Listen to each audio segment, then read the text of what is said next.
దేవుని పరిశుద్ధ నామమునకు స్తోత్రం కలుగును గాక. ప్రభువైన యేసుక్రీస్తు నామంలో యేసయ్య మినిస్ట్రీస్ జూమ్ మీటింగ్ లో జాయిన్ అయిన ప్రతి దేవుని బిడ్డకు హృదయపూర్వక వందనాలు. ఈ వాక్యం వింటున్న దేవుని బిడ్డలందరికీ హృదయపూర్వక వందనాలు. దేవుని బిడ్డలారా, మనము గతించిన కొద్ది నెలలుగా ఒక వ్యక్తి యొక్క జీవిత సాక్ష్యం ఏమైనది, అతని గురించి దేవుడు ఏమనుకుంటున్నాడు, మనుషులు ఏమనుకుంటున్నారు, తనకు తాను ఏమనుకుంటున్నాడు, ఏ సాక్ష్యాన్ని కలిగి ఉన్నాడు అనే విషయాన్ని విశదీకరించి ధ్యానించుకుంటూ వస్తూ ఉన్నాము.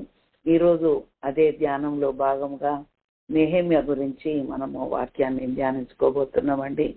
దేవునికి స్తోత్రములు. దేవుని బిడ్డలారా, ఒక వ్యక్తి జీవితంలో సాక్ష్యం అనేది చాలా ప్రాముఖ్యమైంది. ఈ లోకంలో మనం ఏమి తీసుకొని రాలేదు, ఈ లోకం నుండి మనం ఏమీ తీసుకొని పోలేము.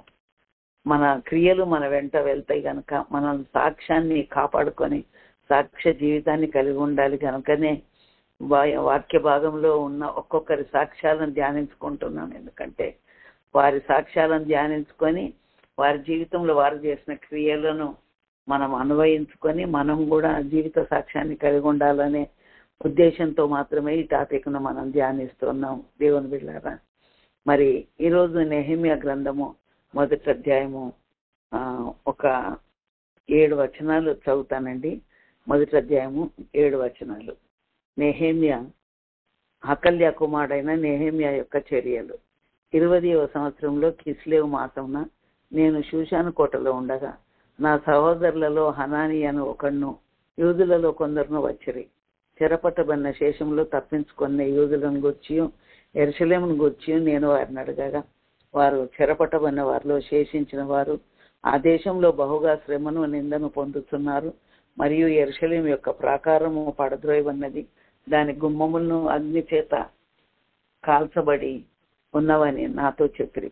ఈ మాటలు వినినప్పుడు నేను కూర్చుండి ఏడ్చి కొన్ని దినములు దుఃఖంతో ఉపవాసం ఉండి ఆకాశమందలి దేవుని ఎదుట విజ్ఞాపన చేస్తుంది. ఎట్లనగా, ఆకాశమందున్న దేవా యెహోవా, భయంకరుడైన గొప్ప దేవా, నిన్ను ప్రేమించి నీ ఆజ్ఞలను అనుసరించి నడుచు వారిని కటాక్షించి వారితో నిబంధనను స్థిరపరచువాడా, నీ చెవియొగ్గి నీ నేత్రములు తెరిచి నీ సన్నిధిని దివారాత్రము నీ దాసులైన ఇశ్రాయేళ్ల పక్షంగా నేను చేయి ప్రార్థన అంగీకరించు. నేను నీకు విరోధంగా పాపం చేసిన ఇశ్రాయేల్ కుమారుల దోషంను నేను ఒప్పుకొనుచున్నాను. నేనును నా తండ్రి ఇంటి వారిను పాపం చేసి ఉన్నాము. నీ ఎదుట బహు అసహ్యముగా ప్రవర్తించి తిని నీ సేవకుడైన మోషే చేత నీవు నిర్ణయించిన ఆజ్ఞలనైనను కట్టడలనైనను విధులనైనను మేము గైకొనకపోతిమి అని నెహెమ్యా ప్రార్థన చేస్తున్నట్టుగా మనం ఈ వాక్య భాగాన్ని చదువుకుందాం. సరే, దేవునికి స్తోత్రం. దేవుని బిడ్డలారా, నెహెమ్యా జీవిత సాక్ష్యం ఏంటి? అతడు హకల్యా కుమారుడు. ఇశ్రాయేలీయులు పాపం చేసి బబులోనుకు చెరగొని పోబడిన తర్వాత కొంతమందిని బలహీనులను యూదా దేశంలో వారు వదిలిపెట్టేసి వెళ్ళినట్టుగా మనం వాక్యంలో చూడొచ్చు. అయితే ఎప్పుడైతే యెరూషలేం దేవాలయం, యెరూషలేం పట్టణము ఇశ్రాయేల్ దేశాన్ని వదిలిపెట్టి చెరగా బబులోనుకు వెళ్ళిపోయారో అప్పుడు మిగిలిన ఇశ్రాయేలీయులు చాలా బాధింపబడుతూ ఉన్నారు. అంతేకాదు, యెరూషలేం యొక్క గుమ్మము కాల్చివేశారు, ప్రాకారములను పడద్రోశారు అనే సంగతి ఈ యొక్క నెహెమ్యాకు తెలిసింది. తెలిసిన వెంటనే ఆకాశమందలి దేవుని ఎదుట విజ్ఞాపన చేశాడు. కొన్ని దినములు దుఃఖముతో ఉపవాసం ఉండి ఈ మాటలు విన్నప్పుడు, 4వ వచనం, ఈ మాటలు వినినప్పుడు నేను కూర్చుండి ఏడ్చి కొన్ని దినములు దుఃఖముతో ఉపవాసం ఉండి ఆకాశమందలి దేవుని ఎదుట విజ్ఞాపన చేస్తాను. దేవునికి స్తోత్రం. దేవుని బిడ్డలారా, నెహెమ్యా జీవిత విశేషాలు మనం ధ్యానించుకుంటున్నాం. నిజానికి నెహెమ్యా ఎక్కడున్నాడు అంటే షూషాను కోటలో ఉన్నాడు.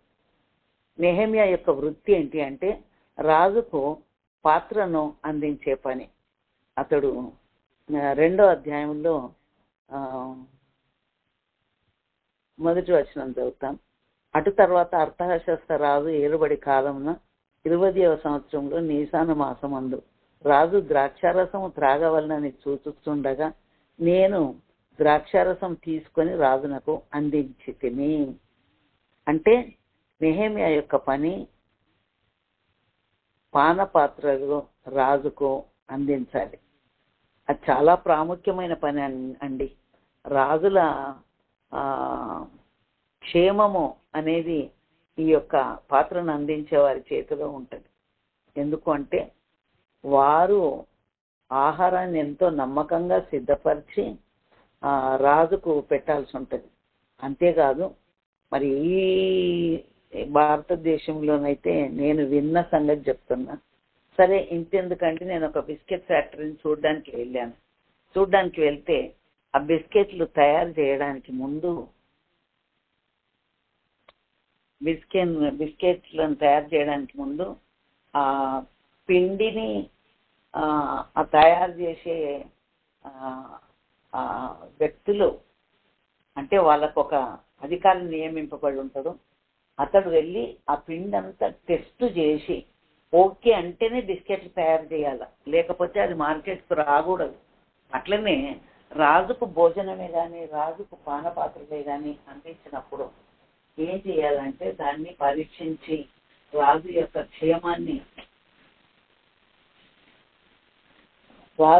క్షేమాన్ని బహు జాగ్రత్తగా గమనిస్తూ ఎవరైనా ఏమైనా శత్రువులు అందులో కలిపారా, రాజుకు అనారోగ్యం కానీ ఆపద కానీ కలిగించే పదార్థాలు ఏమన్నా ఉన్నాయా, ఇవన్నీ ఎంతో జాగ్రత్తగా. అసలు రాజుల గృహాల్లో అందరూ ప్రవేశించడానికి వీలు ఉండదు.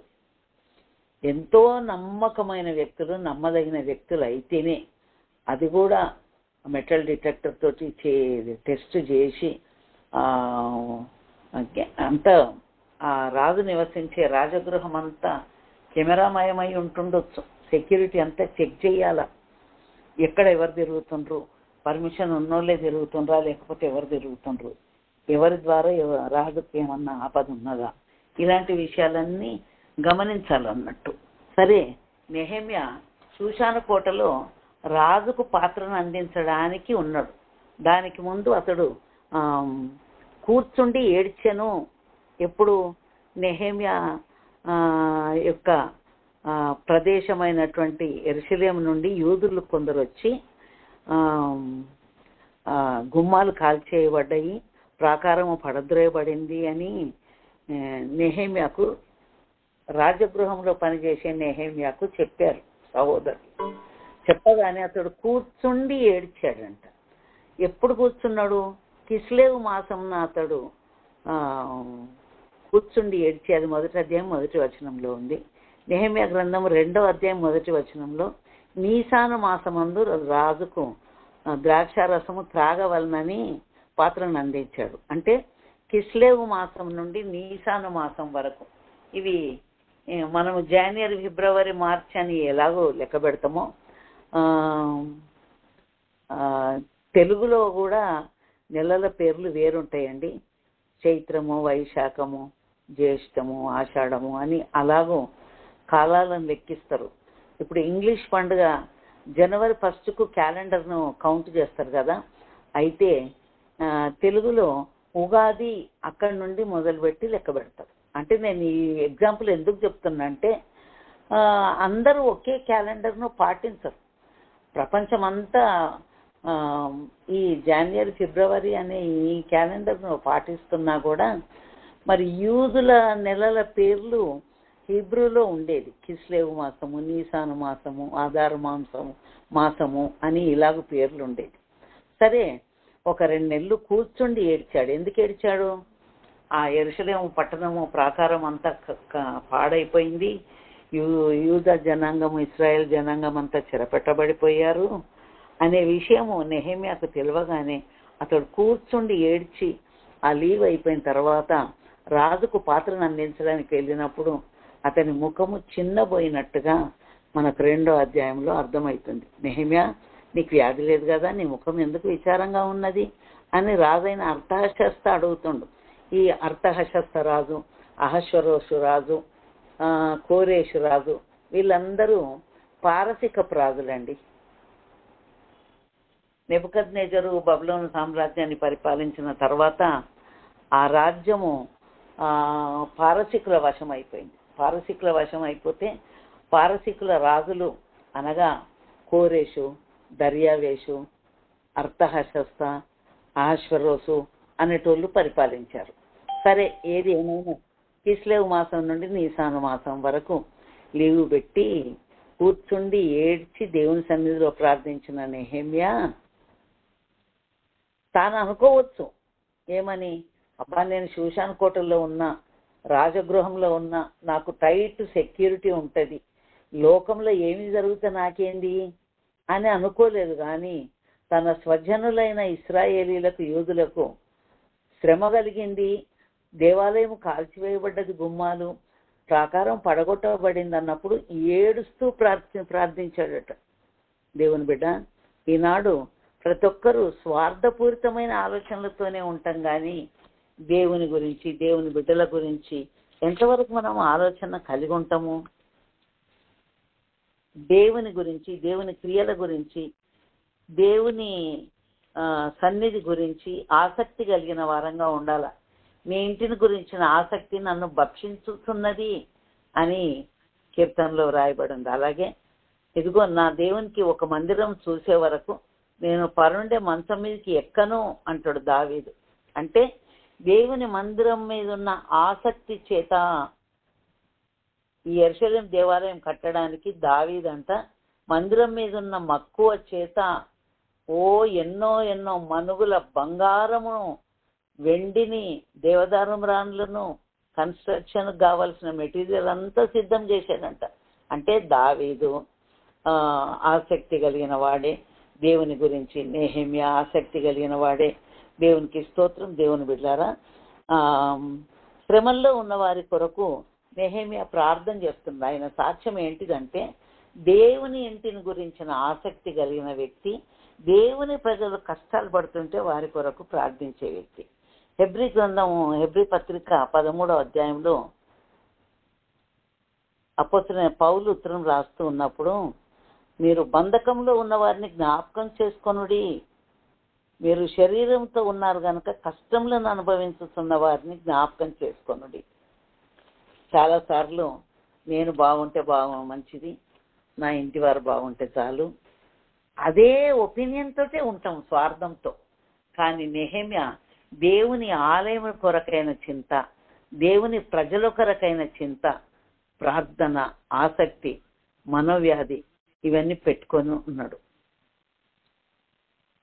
నెహెమ్యాకున్న మంచి గుణాల్లో ఒక గుణం ఫస్ట్ ఏంటిదంటే, దేవుని మందిరము పాడు కావడము, దాని కొరకు ఆయన కూర్చుండి ఏడ్చినట్టుగా వాక్యంలో రాయబడింది.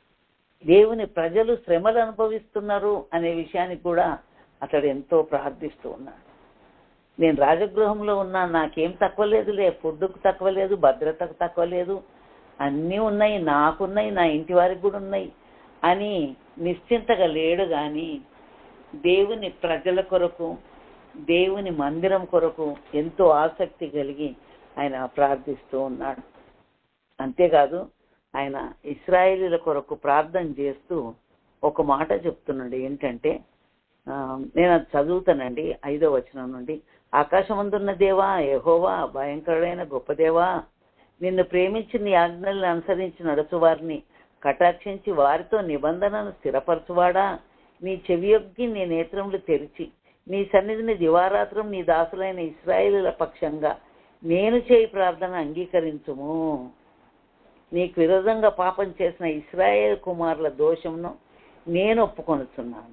నేనును నా తండ్రి ఇంటి వారును పాపము చేసి ఉన్నాం, నీ ఎదుట బహు అసహ్యముగా ప్రవర్తించితిమి. దేవుని బిడ్డలారా, ఇశ్రాయేలు ప్రజల యొక్క పాపాన్ని ఒప్పుకుంటూ ఉన్నాడు. తన మీద, తన తండ్రి కుటుంబం మీద వేసుకొని పాపాలు ఒప్పుకుంటూ ప్రార్థన చేస్తూ ఉన్నాడు ఇశ్రాయేలీల పక్షంగా. నెహెమ్యాకు ఈరోజు మనం ధ్యానిస్తున్న వ్యక్తి నెహెమ్యా. ఆయన దేవుని మందిరం గురించి, దేవుని జనాంగం కొరకు ఎంతో కన్నీరు విడిచి ప్రార్థిస్తున్నాడు.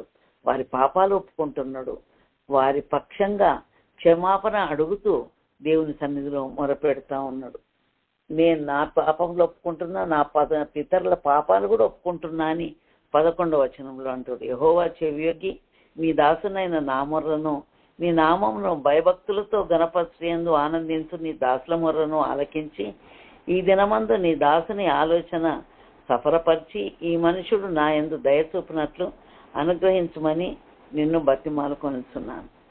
రాజు నా మీద దయ చూపాలి ప్రభా, నాకు ఏమైనా పర్మిషన్ దొరకాలా, ఆ దేవాలయమును నేను కట్టాలా, ఆ దేవాలయమును బాగు చేయాలా, శ్రమలు అనుభవిస్తూ నా దేవుని ప్రజలను నేను చూడాలి, ఆదరించాలి, ధైర్యపరచాలి అని ఆ యొక్క దృఢ సంకల్పంతో నెహెమ్యా ఉన్నాడు. దేవుని బిడ్డలారా, దేవుని గృహమును గురించిన ఆసక్తి, దేవుని ప్రజల గురించిన ఆసక్తి, ఆ మందిరము కట్టబడాలని, అది మంచి పని అని ఎప్పుడైనా ఆలోచన చేస్తున్నామా? నా మందిరము పాడై ఉండగా మీరు తరంబి వేసిన గృహాల్లో ఉంటారా అని హగ్గై గ్రంథం 1వ అధ్యాయంలో రాయబడింది. అంతేకాదు ఈ యొక్క నెహెమ్యా కానీ, ఎజ్రా కానీ, జెరుబ్బాబెలు కానీ వీళ్ళందరూ మందిరం కట్టడం కొరకు రాజైన కోరేషు ఇచ్చిన పర్మిషన్ను బట్టి, అది 1వ అధ్యాయంలో ఉంటుందండి. కోరేషు దేవుని చేత ప్రేరేపింపబడి దేవాలయం కట్టడానికి నెహెమ్యా వెళ్ళాలని, ఇంకా దేవుని జనాంగమైన యూదా జనాంగం వెళ్ళాలని ఆయన పర్మిషన్ ఇచ్చాడు. సరే, ఈ బబులోన్లో చెరగా తీసుకొని రాబడిన వీరు యూదులు తమ స్వదేశం గురించి, సొంత జనాంగం కొరకు ప్రార్థన చేస్తూ ఒక మాట చెప్తున్నారు. ఏమనంటే, ఇదిగో మనం కట్టుట పూనుకొందాము రండి అని చెప్పి ఈ మంచి కార్యము చేయుటకై బలము తెచ్చుకొనిరి. 2వ అధ్యాయము 18వ వచనంలో ఈ మాట రాయబడింది. 17వ వచనంలో యెరూషలేము యొక్క ప్రాకారంను మరలా కట్టుదాము రండి, ప్రాకారములను కట్టాలా, మరి మందిరాన్ని బాగు చేయాలా, ఈ మంచి కార్యం చేయడానికి బలం తెచ్చుకోవాలా మనము అని చెప్పి పిలుపునిస్తూ ఉన్నారు. దేవుని బిడ్డ, నీవెంతవరకు దేవుని కార్యాల కొరకు ఆశ, ఆసక్తి కలిగి ఉన్నారు? ఎప్పుడైతే ఈ మంచి కార్యం చేయాలని వీళ్ళు అనుకున్నారో వీళ్ళకి ఎంత వ్యతిరేకత ఎదురైందో తెలుసా అండి? 2వ అధ్యాయం 19వ వచనం నెహెమ్యా గ్రంథంలో, అయితే హోరోనీయుడైన సన్బల్లటును, అమ్మోనీయుడైన దాసుడగు టోబియా అనువాడును, అరబ్బీయుడైన గేషెమును ఆ మాట వినినప్పుడు మమ్మను హేళన చేసి మా పనిని తృణీకరించి, మీరు చేయి పని ఏమిటి, రాజు మీద తిరుగుబాటు చేయుదురా అని చెప్పి. దేవుని బిడ్డలారా, రాజు మీద తిరుగుబాటు చేస్తారా మీరు? ఈ పట్టణం కాల్చివేయబడి, ఈ ప్రజలందరూ త్రోసివేయబడి బబులోనుకు చెరగా పోతే మీరు వచ్చి మళ్ళీ కడతారా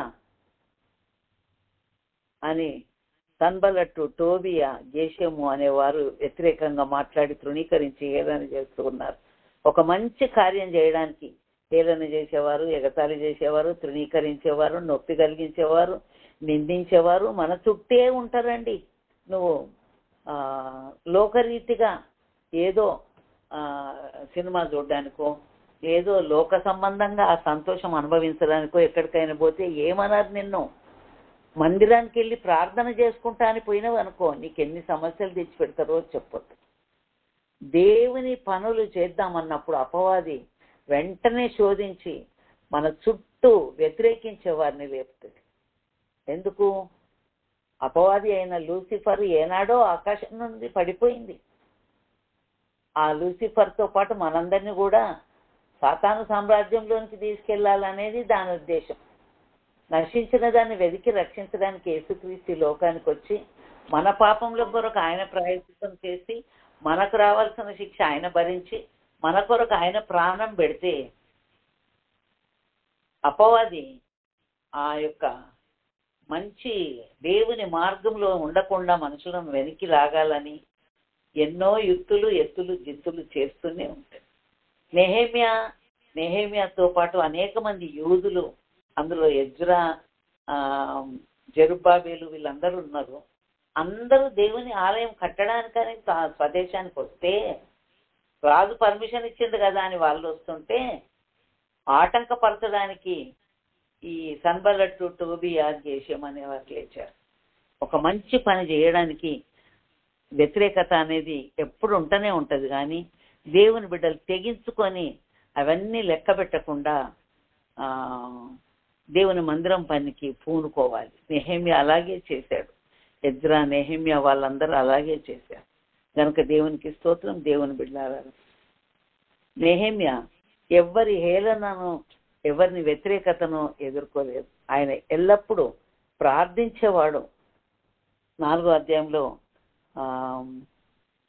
9వ వచనంలో మేము మా దేవునికి ప్రార్థన చేసి అనే మాట ఉంటుంది. దానికి ముందు 4వ అధ్యాయం 3వ వచనంలో అమ్మోనీయుడైన టోబియా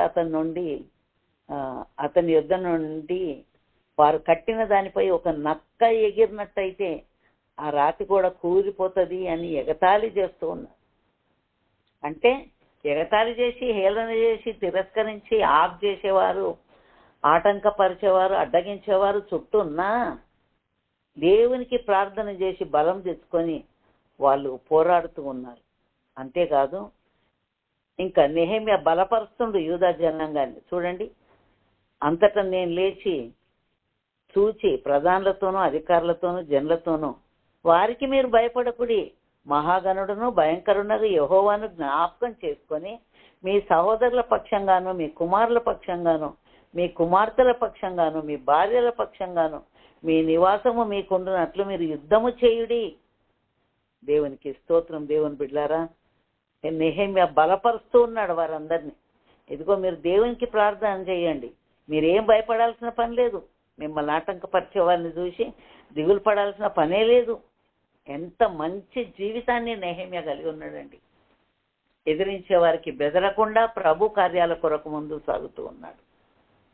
అప్పటి నుండి వీళ్ళందరూ మాట్లాడుతుంటే సగం మంది ఏమో పని చేస్తుండ్రంట, సగం మంది ఏమో ఆయుధాలు పట్టుకొని బాడీ గార్డ్స్ లాగా కావాలి ఉన్నారంట. ఒక చేతితో పని చేసిందంటే ఒక చేతితో ఆయుధం కూడా పట్టుకుంటారంట. దేవుని బిడ్డలారా, నెహెమ్యా తాను ప్రార్థించేవాడు, తన ప్రజల యొక్క క్షేమమును కోరేవాడు.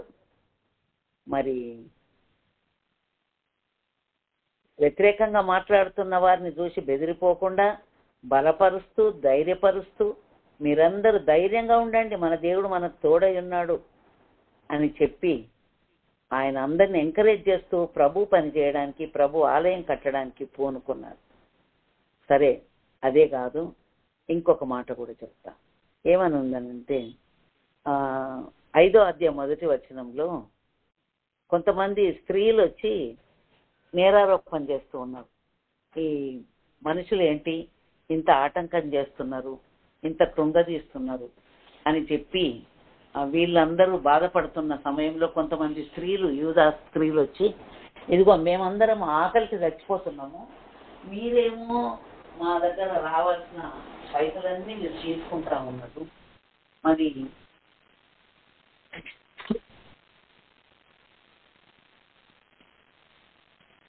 మా దగ్గర క్షమించండి, మా దగ్గర రావాల్సిన డబ్బులన్నీ మీరు తీసుకుంటా ఉన్నారు, మేమేమో ఉపవాసంతో బాధపడుతున్నామని కొంతమంది వచ్చి యూదుల మీద నేరారోపణ చేస్తున్నారట. దాని కొరకు వాక్యం చదువుతున్న 5వ అధ్యాయంలో తమ సహోదరులైన యూదుల మీద జనులను వారి భార్యలను కఠినమైన ఫిర్యాదు చేసిరి. ఏమనగా, మా కుమారులను మా కుమార్తెలను అనేకులము, మేము తిని బ్రతుకుటకు ధాన్యం కావాలి మాకు, మీరేమో దేవాలయం కట్టాలని, పన్ను కట్టాలి రాజు కానీ మీరు అంటున్నారు, మరి మేమేమో తిండికి కూడా కష్టపడిపోతున్నాము, మాకు శక్తి జాలకుండా ఉన్నది మమ్మల్ని విడిపించడానికి, కనుక మీరు ఏదైనా మాకు మేలు చేయాలన్నప్పుడు నెహెమ్యా ఏం చేసిందంటే అధికారులకు రావాల్సిన సొమ్ములు కూడా తీసుకోలేదటండి. పన్ను రావాలని కానీ, అధికారికి రావాల్సిన సొమ్ము నేను కానీ నా బంధువులు కానీ తీసుకొనలేదని 5వ అధ్యాయం 14వ వచనంలో ఉంది. అంటే నెహెమ్యా రాజుకు రావాల్సిన, అధికారికంగా రావాల్సిన సొమ్ము కూడా తీసుకోకుండా పేదవారిని కనికరించాడు, వారికి ఆహార పదార్థాలు ఇచ్చాడు. అంతేకాదు, తన కొరకు సిద్ధపరిచిన భోజనం దగ్గర 150 మందిని కూర్చుండబెట్టి వారికి ఆతిథ్యం ఇచ్చాడు, వారికి ఆహారం ఇచ్చాడు. ప్రతి దినము తన కొరకు శ్రేష్టమైన 6 గొర్రెలను సిద్ధం చేసి మరి వివిధ రకములైన ద్రాక్ష రసములను సిద్ధం చేసి ఇంతగా నేను అధికారిని అని చెప్పి నా కొరకు సిద్ధం చేసినారు. కానీ నా ప్రజలు కష్టపడుతుంటే ఇవన్నీ నాకెందుకని తనతో పాటు 150 మంది అధికారులను, యూదులను అందరిని కూర్చోబెట్టుకొని వారికి ఆతిథ్యం ఇచ్చారట. ఎంత మంచి మనసండి నెహెమ్యాది. అధికారికి రావాల్సిన సొమ్ము తీసుకోలేదు, తన కొరకు సిద్ధపరిచిన ఆహార పదార్థాలు అధికారులైన వారికి 150 మందికి పెట్టాడు. అంతేకాదు మరి ఎన్నోసార్లు వీళ్ళు సన్బల్లట్, టోబియా, గెషము అందరూ బెదిరించిన ఆ కన్స్ట్రక్షన్ పని ఆపేసినా కూడా ధైర్యము తెచ్చుకొని దేవునికి మొర్ర పెట్టుకుంటూ, ప్రభువా ఇదిగో వీళ్ళు చేస్తున్న తిరస్కారం అంతా నీవు చూస్తున్నావు నాయన, నువ్వే మాకు సహాయం చెయ్యని అన్నప్పుడు ఆపివేయబడ్డ పని తిరిగి ఆరంభించడానికి వీలైంది. అంతేకాదు నెహెమ్యా ఏం పని చేసిండంటే దేవాలయంలో వ్యాపారం చేసేవారిని గద్దించిండండి. ఆహార పదార్థాలు తెచ్చి చేపలు తీసుకొచ్చి అమ్మేవారు అన్నట్టు. అయితే వారందరినీ గద్దించండు. దేవాలయంలో మనం ప్రార్థించడానికే కానీ అంతేగాని బిజినెస్ చేయడానికి కాదు అని ఖండించాడు. చేపలు తీసుకొచ్చి అమ్మే వాళ్ళను, ఆహార పదార్థాలను తీసుకొచ్చి అమ్మే వాళ్ళను అందరినీ ఖండించారు. అంతేకాదు అన్యజనులతో సాంగత్యం చేసి వివాహం చేసుకునే వారిని కూడా ఖండించినట్టుగా మనకు 13వ అధ్యాయంలో నెహెమ్యా గ్రంథంలో కనపడుతుంది. కనుక దేవుని బిడ్డలారా, నెహెమ్యా ప్రత్యేకతను కాపాడుకున్నవాడు. అన్యులతో పొత్తు పెట్టుకోవద్దు. వాళ్ళు కష్టపడుతుంటే, దేవుని బిడ్డలు కష్టపడుతుంటే చూస్తూ ఊరుకోవద్దు. అధికారికి రావాల్సిన సొమ్ము కొరకు వాళ్ళని బాధ పెట్టొద్దు. నా కొరకు సిద్ధపరిచింది నేనే తింటా, నేను హాయిగా ఉంటా, మీరు మాత్రం కష్టాలు పడండి అన్నట్టుగా చేయలేదు. మేలుకై నన్ను జ్ఞాపకం చేసుకో ప్రభువా అన్నాడు. అంటే జీవితకాలం అంతా మేలు చేస్తూనే వచ్చాడు నెహెమ్యా. అంతేకాదు ఎజ్రా లేచి చక్కగా వాక్యం చదివి వినిపించేదన్నట్టు వీళ్ళకు. దేవుని బిడ్డలారా, దేవుని బిడ్డలమైన మనము ఎదుటి వారిని బలపరచాలి, ప్రోత్సహించాలి. అక్షరార్థంగా వారికి ఏదైనా అవసరతలు ఉంటే సహాయం చేయాలి. ఒక మంచి నైతిక విలువలు కలిగిన జీవితం జీవించాలని నెహెమ్యా జీవితం ద్వారా మనము నేర్చుకోవచ్చు. అంతేకాదు మన ఇల్లు కొరకు మనం ఆసక్తి కలిగి ఉండడం కాదు, కానీ దేవుని పని కొరకు ఆసక్తి కలిగి ఉండి ఈ మంచి పని చేయడానికి, కట్టడానికి మనం పూనుకుందాము అని తన సహోదరులందరినీ ప్రోత్సహించి తీసుకొని కన్స్ట్రక్షన్ కొరకు వెళ్ళాడు. అంతేకాదు నెహెమ్యా ఇష్టం ఉన్నట్టు మాట్లాడే వ్యక్తి కూడా కాదండి. నెహెమ్యా గ్రంథంలో రాయబడి ఉంది, ఆ దేవుడు నా హృదయమందు పుట్టించిన తలంపులు నేను ఎవ్వరికీ చెప్పలేదు అంటాడు. ఆ మాట ఎక్కడుందంటే 2వ అధ్యాయము 12వ వచనంలో ఉంది. రాత్రి అందు నేను నాతో కూడా ఉన్న కొందరు లేచితిమి, యెరూషలేమును గురించి దేవుడు నా హృదయమందు పుట్టించిన ఆలోచనను నేను ఎవ్వరితోనైనాను చెప్పలేదు.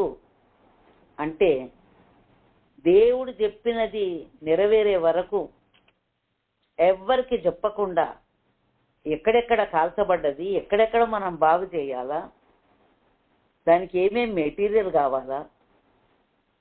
నెహెమ్యాను రాజు అడుగుతాడు అర్థశాస్త్ర, నెహెమ్యా నీకు వ్యాధి లేదు కదా, నీ ముఖం ఎందుకు చిన్నపోయింది అంటే, అయ్యా నా పితరుల సమాధులు ఉండే పట్టణము నశించిపోతే నాకు చింత లేకుండా ఉంటుందా, మరి నీకేం కావాలో నెహెమ్యా, నీకేం కావాలనో చెప్పు అంటే, అయ్యా ఆకాశమందున్న దేవునికి ప్రార్థన చేసి చెప్పిందంట, అయ్యా మాకు అక్కడ ఆలయం కట్టడానికి దూలాలు కావాలా, మరి పనివారు కావాలా, మరి మెటీరియల్ కావాలా, మేము వెళ్తూ ఉంటే మమ్మల్ని ఎవరు అడ్డగించకుండా మాకు బార్డర్ ప్రొటెక్షన్ మనుషులు కావాలా, మాకు పర్మిషన్ పేపర్లు కావాలా.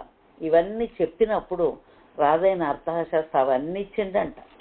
దేవునికి స్తోత్రం. దేవుని బిడ్డలారా, నెహెమ్యా దేవుడు తనకిచ్చిన ఆలోచన మనసులో పెట్టుకొని ప్రార్థన చేస్తూ రాజు దగ్గర సహాయాన్ని పొందుకుంటూ మరి తన సహోదరులను ప్రోత్సహిస్తూ దేవాలయం నిర్మించే పనిలో ఆయన ముందుకు సాగాడు. దేవుని బిడ్డలమైన మనము దేవుని రాకడ బహు సమీపంగా ఉన్న దినాల్లో జీవిస్తున్నాం కనుక, ప్రభువా నేను, నా కుటుంబము, నా పిల్లలు, నా ఇల్లు, నేను ఇదే కాదు ప్రభువా, ఇదిగో నశించిపోతున్న ఆత్మలు ఎంతో మంది ఉన్నారు నాయన, నీ మందిరాలన్నీ పాడైపోతా ఉన్నాయి, నా మందిరం పాడైపోతూ ఉంటే మీరు సరంబి వేసిన గృహాల్లో ఉంటారా అని హగ్గయి గ్రంథంలో రాయబడింది. అంతేకాదు ఎలీషా ప్రవక్త దగ్గర గేహజీ అనే ఒక పనివాడు ఉన్నాడు. ఇదిగో గేహజీ, ద్రవ్యము, తోటలు, వెండి బంగారాలు సంపాదించుకోవడానికి సమయం ఇది కాదు. నీ ఆత్మను రక్షించుకో, కాపాడుకో. నశించిపోతున్న ఆత్మలను కూడా చూడు. మరణం ఎప్పుడో తెలియదు, దేవుని రాకడ ఎప్పుడో కూడా తెలియదు. నెహెమ్యా ఎంత ఆసక్తి కలిగి ఉన్నాడండి. ఇది నెహెమ్యా యొక్క జీవితం ప్రకారం మనం నేర్చుకోవాల్సింది ఏంటంటే, దేవుని ఇంటిని గురించిన ఆసక్తి కలిగిన వారంగా జీవించాలి. నశించిపోతున్న ఆత్మల కొరకైన భారం కలిగిన వారుగా జీవించాలి. దేవుని మందిరాలు అనగా మందిరమే ఆరాధించే స్థలమే కాదు, మన వ్యక్తిగత జీవితాలు కూడా. ఈ దేహమే దేవుని ఆలయం అని కొరింథీ పత్రికలో ఉంది కదా. ఎంతో మంది నశించిపోతూ ఉన్నారు. దేహం అనే దేవాలయం పాడు చేసుకుంటున్నారు దురలవాట్లతో, వ్యసనాలతో. అలాంటి వారిని కూడా అగ్నిలో నుండి లాగినట్టుగా దేవుని మార్గంలోనికి లాగాల్సిన బాధ్యత. అంటే మనము లాగలేము, మనం ప్రార్థన చేస్తే మన ప్రభువే అలాంటి వారి హృదయాలను తిప్పుతాడు. కనుక దేవునికి స్తోత్రం. దేవుని బిడ్డలారా, నెహెమ్యా ఏ విధంగా దేవుని ఇంటిని గురించి ఆసక్తి కలిగి ఉన్నాడో, దేవుని జనాంగం కొరకు ప్రార్థించాడో, ఆ కట్టడంలో ఎదురైన ఎగతాళిని సహిస్తూ దేవుని మందిరం కొరకు తన సహోదరులను ఎలాగో ప్రోత్సహించి ధైర్యపరిచాడో, మరి దేవుడిచ్చిన తలంపులు హృదయంలో పెట్టుకొని రహస్యంగా వెళ్ళి ఆ ప్రదేశాలను చూస్తూ మరి ఏమేం కావాలనో రాజు దగ్గర అడుక్కొని ఆ పని మొదలుపెట్టినట్టుగా, తప్పు చేస్తున్న వారిని ఖండించినట్టుగా, దిద్దుబాటు చేసినట్టుగా, అన్యులతో పెళ్లిళ్ళు చేసుకున్న వారిని ఖండించినట్టుగా, దేవాలయమును వ్యాపార గృహంగా చేసి ఈ బిజినెస్ చేస్తున్న వారిని ఖండించినట్టుగా నెహెమ్యా గ్రంథం అంతట్లో మనం చూడగలం. కనుక నెహెమ్యా సాక్ష్యంలో, జీవితంలో ఎలాంటి ఆసక్తి కలిగి దేవుని కొరకు జీవించినాడో అలాగే జీవించే కృప దేవుడు మనందరికీ దయచేయాలని కోరుతూ నేను ఈ మాటలు ముగిస్తున్నా. దేవునికి స్తోత్రం కలుగునుగా. వాగ్దాన వాక్యం చదువుతానండి.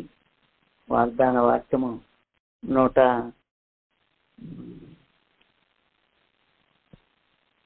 111 చేస్తాను అనుకుంటా.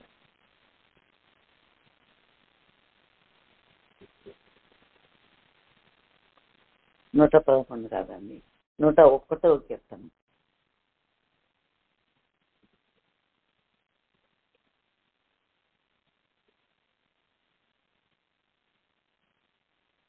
నూట 101 కీర్తన వాగ్దాన వాక్యం చదువుతున్నా.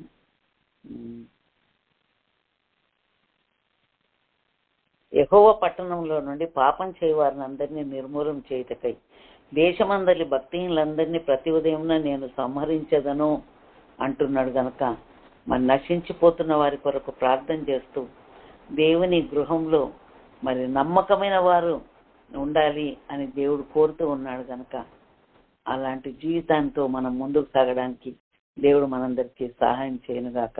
ఆమెన్. నేను వెతికిన వాక్యము ఇదే 101 కీర్తనలో ఉందండి. నా యొద్ద నివసించినట్లు దేశంలో నమ్మకస్తులైన వారి కొరకు నేను కనిపెట్టుచున్నాను, నిర్దోష మార్గమందు నడుచువారు నాకు పరిచారకులగుదురు. ఈ మాట కొరకు నేను వెతికానండి. సరే, దేవునికి స్తోత్రం. దేవుని ఇంటిలో నిర్దోష మార్గంన నడిచేవారు మాత్రమే పరిచారకులు అవుతారు, ఆయన ఇంటిలో నివసిస్తారు. కనుక నిర్దోష మార్గంలో నడుస్తూ భక్తి చేస్తూ ముందుకు సాగడానికి దేవుడు తన కృప మెండుగా మనందరికీ దయచేయునుగాక. ఆమేన్. ప్రార్థన చేస్తుంది. స్తోత్రం నాయన, మా దయగలిగిన ప్రభా, పరిశుద్ధుడా నీకు స్తోత్రములు. ఈ వాక్యం విన్న ప్రియ బిడ్డలందరినీ కూడా మీరు కరుణించండి నాయన. మీరు దీవించమని ప్రార్థిస్తున్నాను, మీరు సహాయం చేయమని అడుగుతున్నాను నాయన. దేవా నీకు స్తోత్రములు తండ్రి. నాయన నెహెమ్యా ఏ విధంగా నీ మందిరమును గురించి, నీ జనాంగం గురించి ఆసక్తి కలిగి ఉన్నాడు, అలాంటి ఆసక్తి మాకు దయచేయనైనా. నాయన మందిరం పాడై ఉంటే మేము మా సరంబి వేసిన గృహాల్లో ఉండడం కాదు ప్రభా, నీ ఇంటిని గురించిన ఆసక్తి కలిగిన వారంగా జీవించడానికి, నీ ప్రజలను గురించిన ఆసక్తి కలిగి ఉండడానికి, నీ మార్గం నిలిచి వారికి బోధించే వారంగా ఉండడానికి నీ కృపను, నీ సహాయాన్ని మాకు అనుగ్రహించి నడిపించమని అయ్యా. మరి యేసయ్య మినిస్ట్రీస్ ద్వారా జరుగుతున్న ఈ పరిచర్యను దీవించి వాక్యం వింటున్న ప్రతి హృదయంలో కార్యం జరిగించమని యేసు నామమున ప్రార్థిస్తూ ఉన్నాను కన్న తండ్రి. ఆమేన్. తండ్రి అయిన దేవుని ప్రేమయు, ప్రభు అయిన యేసుక్రీస్తు కృపయు, పరిశుద్ధాత్మ దేవుని నిత్య సమాధానము, సహవాసం, ఆదరణ, కాపుదల ఆయన సన్నిధిలో తలవంచిన బిడ్డలకు, సకల పరిశుద్ధులకు నిత్యము తోడైంది నడిపించును గాక. ఆమేన్.